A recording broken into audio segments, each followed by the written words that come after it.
Greetings, I am Erin Patten and it is Meta Monday, and today we're going to discuss 3 easy ways to just not take life so personally. Yes, the R&B Queen, Miss Monica, was onto something in the 90s when she said, just one of them days, don't take it personal, because there is so much freedom that comes with not taking things personally, not taking what people do to you personally, not taking what people say to you personally. And we're just going to discuss 3 easy ways to exit out of that vicious cycle of judgment, of feeling like everyone's attacking you, because that is just super important to exercise your divine right to live in your truth and authenticity. And the first reason and the first way in which we can not take things personally is to question every single one of your beliefs. You know, questioning our beliefs is the first step in releasing ourselves from that bind of taking things personally. You know, it is widely known that we aren't affected emotionally by things that we're experiencing in our lives. What's happening truly is that we're experiencing our interpretation of things that are happening in our lives. Likely, you know, for example, I grew up in a very strict Catholic household where in Catholicism, you know, our very existence is based on sin. It's based in wrongdoing. It's based in the fact that we just can't ever be free because we're just living in sin. And that, to me, in my belief system and how I lived my life, created so much guilt and shame. You know, I was guilty and shameful about everything that I did, you know, even if it were things out of my control. You know, so much of my life, even my childhood, I was experiencing things that I couldn't control, yet I carried that guilt and shame well into my adulthood. And that is one of the reasons why we must always question our beliefs, because once I, got into the mindset that, hey, I'm not necessarily responsible for all those things that happened in my life, it literally lifted a weight off my back. And I didn't have to experience that same guilt and shame, and knowing that, hey, everything that was happening around me was serving my highest good. And on top of that, the people who were in my lives were doing the very best that they could, myself included. And so that's one reason why we have to always question our beliefs, because it's merely just a matter of how we're interpreting the situation and not necessarily of what's actually happening to us. And one of the second reasons and second ways in which we cannot take things personally is by stop giving our power away. So often we just are bombarded with things from other people, and that really it just takes us into a place where we're worrying about what other people think. We're worried about, if I do this, will they judge me, or will I get kicked out of the group, or, will I have any friends anymore? Or even, it could be something as simple as, will they think that I look good? Or, so I just think so often our minds are cluttered with, what will others think? What will our parents think? What will my cousins think? What will my friends think? What will my children think? What will my partner think? And truly, really and truly, we have to live our lives for ourselves. We have to do what makes us happy, what brings us joy, what lifts our vibrations, what gets us vibrating high and on a high frequency.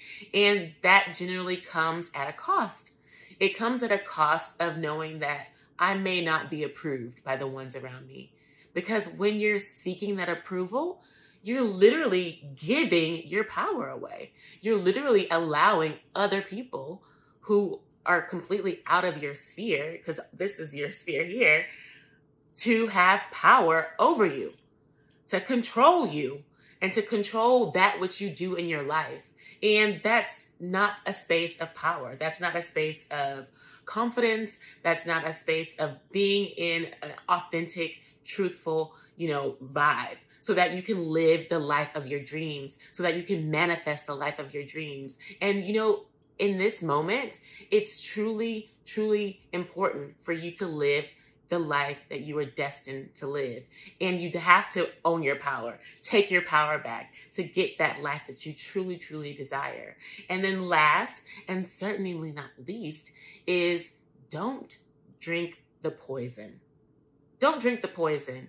It is just so, important that when you don't take things personally, you become an easy target for those that are not vibing high, that are not feeling their lives, that are not doing well, because we all know that misery loves company. And when misery is trying to find company, they spew out things that may be hurtful, that may be judgmental, that may be less than what you need to hear in that moment. And it can always, and most oftentimes, come from those that we love the most. Because oftentimes people are saying things and doing things they think from a place of love. Remember, back to the first point, we're doing things through our own lens, through our own interpretation of life. And when people are saying things to you that are disrespectful or hurtful or whatever you may deem it to be in a negative sense, it can plant a seed in your mind, a poisonous seed in your mind that can sometimes, hit that fertile mind ground and grow and flourish, such that you're still remembering something from way back when, or just yesterday or last week, that is affecting you today. And it's affecting you in a negative way because you have really taken on that other person's poisonous thoughts as your own. And that is truly not a way to live in your truth, to live in your authenticity. And by taking that personally, by taking that poisonous seed personally, you're now owning onto this belief system that's not even your own. So with that, I want you to take these 3 little gems, like don't take things personally, of how to question your beliefs, so that you can move into a space of freedom, question your beliefs, and also, stop giving your power away. And then last but not least, don't drink the poison. Like I said before, drinking the poison is an opportunity to take on someone else's beliefs as your own. And that's not what we need to be doing in this time. We need to be listening to ourselves, listening to our intuition, looking at our experiences and knowing, is this true? Is this right? Is this noble for me? And then oftentimes you're going to be like, no, that's not who I am. And you have to listen to that voice within, because someone else's may not be the voice that you need to be listening to in this moment in time. So I ask that you take these gems so that you don't take these personally this week, and you can more move into a space of power, into a space of abundance, in the place where you can manifest the life of your dreams. And I just want you all to also check out my website, erinpatten.com. So definitely DM me, drop a comment, let me know how you feel about this. Just let me know how you're feeling about life. Make it a great week. Make it a great Monday. I love you. Peace.